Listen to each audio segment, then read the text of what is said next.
My daughter's husband dumped garbage juice on my head during the wedding. Every single guest laughed at me. My daughter didn't defend me. I didn't get angry. Instead, I grabbed the microphone and said 3 words that made him scream. I'm glad to have you here.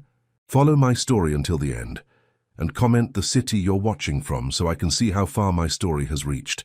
I never imagined my daughter's wedding would become the day I finally understood my place in her life. At 66, I thought I understood people. I'd spent decades working hard, raising a family, surviving loss, and sacrificing more than anyone would ever know. Surely that counted for something. Apparently it didn't. That morning I carefully pressed my best navy suit. It wasn't new. The sleeves had begun to thin with age, but it was clean and respectable. I also carried a gift I'd spent months saving for, a pearl necklace Stella had admired months earlier. It cost more than I could comfortably afford, but she was my only child. Nothing felt too expensive for her. The country club looked like something from a magazine. White decorations draped every wall. Flowers filled the air with fragrance, and guests moved around in elegant clothes that probably cost more than my monthly income. When Stella spotted me, she smiled politely. Not warmly, politely. You're early, Dad. I thought maybe I could help. She hesitated before leaning closer. Actually, could you stay toward the back during the ceremony? Walter's colleagues are here. First impressions matter. The word stung. Still, I nodded. If staying invisible helped make her happy, I could do that. I watched the ceremony from the last row. From a distance, Stella looked beautiful.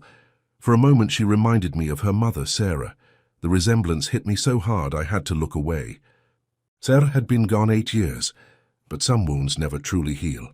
At the reception, I was seated far from the bridal party among relatives I barely knew. I spent most of the evening watching Stella laugh, watching Walter entertain guests, watching a celebration that somehow felt like it had no place for me. Then Walter stood to give his speech. At first, everything sounded normal. He thanked his parents, his friends, his business partners, even the catering staff, but not me, not once. When the applause died down, his smile changed. Before we continue, he announced, I think everyone deserves to know exactly what kind of man Stella's father really is. A strange feeling settled in my stomach. The room grew quiet. Walter walked to the bar and lifted a large pitcher filled with foul-looking brown liquid. Before I could react, he crossed the room. Then he dumped the entire thing over my head. Cold sludge soaked my suit. Rotten coffee. Spoiled food. Garbage. The smell hit me instantly. For one stunned second, nobody spoke. Then the laughter started. And the worst part wasn't Walter. It was Stella. She laughed too. If you've ever trusted someone with your whole heart, only to watch them join the people hurting you, subscribe, because some betrayals leave scars that never completely disappear. As laughter echoed around the room, something inside me changed. Not anger, not humiliation, something colder, something final. I slowly stood up, wiped my face, and walked toward the microphone. The room quieted. Everyone expected me to explode. Instead, I smiled. Then I said 3 simple words. Check the will. The reaction was immediate. Walter's confident grin vanished. The color drained from his face so fast it was almost frightening. What did you just say? He asked. But I didn't answer. I handed the microphone back to him, turned around and calmly walked out of my daughter's wedding. Behind me, I could hear shouting. For the first time in years, I didn't care. Driving home in my ruined suit, memories kept replaying in my head. The truth was, things hadn't always been this way. When Stella was young, she was my whole world. After her mother died, I worked harder than ever to keep our lives together. I took extra shifts, skipped vacations, and ignored my own needs so she could have opportunities I never had. I thought those sacrifices mattered. I was wrong. Everything started changing after Walter entered her life. The first time I met him, he looked around my apartment with the kind of expression people reserve for abandoned buildings. Throughout dinner, he questioned every decision I'd ever made. Why hadn't I gone to college? Why had I spent my entire career in a factory? Why hadn't I earned more money? Instead of defending me, Stella joined him. Little by little, she began acting embarrassed by the life that had raised her. At first, I told myself it was temporary. Then it got worse. When they became engaged, They invited me to an expensive restaurant. I expected good news. Instead, they informed me that Walter's family would be paying for the wedding and that I should keep a low profile during the event. Months later, Stella showed up at my apartment carrying legal documents. She wanted me to sign over the remainder of her mother's life insurance money. She promised it would help them buy a house. Because I loved her, I signed. Because she was my daughter, I trusted her. That was my mistake. A few months later, something happened that changed everything. I took my old laptop to Walter's office for repairs. While waiting, I spoke with his assistant, Jennifer. What started as casual conversation quickly became something much darker.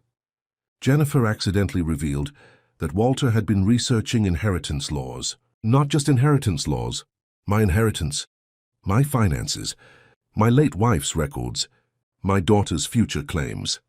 The deeper Jennifer looked, the worse it became. She eventually provided copies of documents Walter never intended anyone else to see.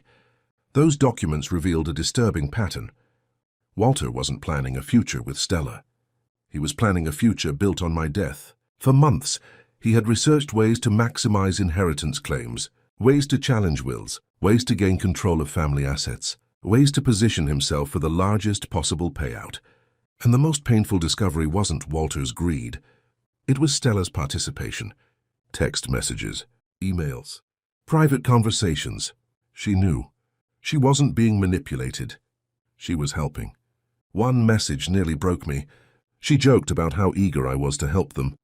Walter responded that my money would be better used by people who actually deserved it. Those words stayed with me, not because they hurt, because they opened my eyes. That night, I stopped seeing myself as a victim. I started preparing. Over the next several months, I quietly collected evidence. Every conversation, every financial request, every suspicious document, everything.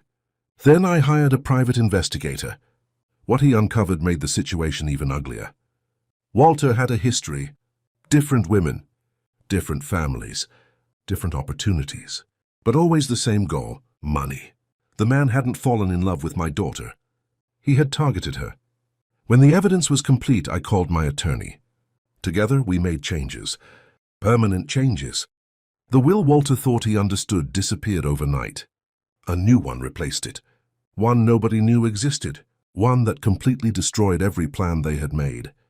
If you've ever watched someone reveal their true character when money becomes involved, subscribe, because the most expensive lessons in life are usually learned through betrayal. The wedding humiliation wasn't the beginning of my revenge. It was the moment I finally realized my revenge was already finished. All that remained was letting them discover it. When I arrived home that night, my phone exploded with calls.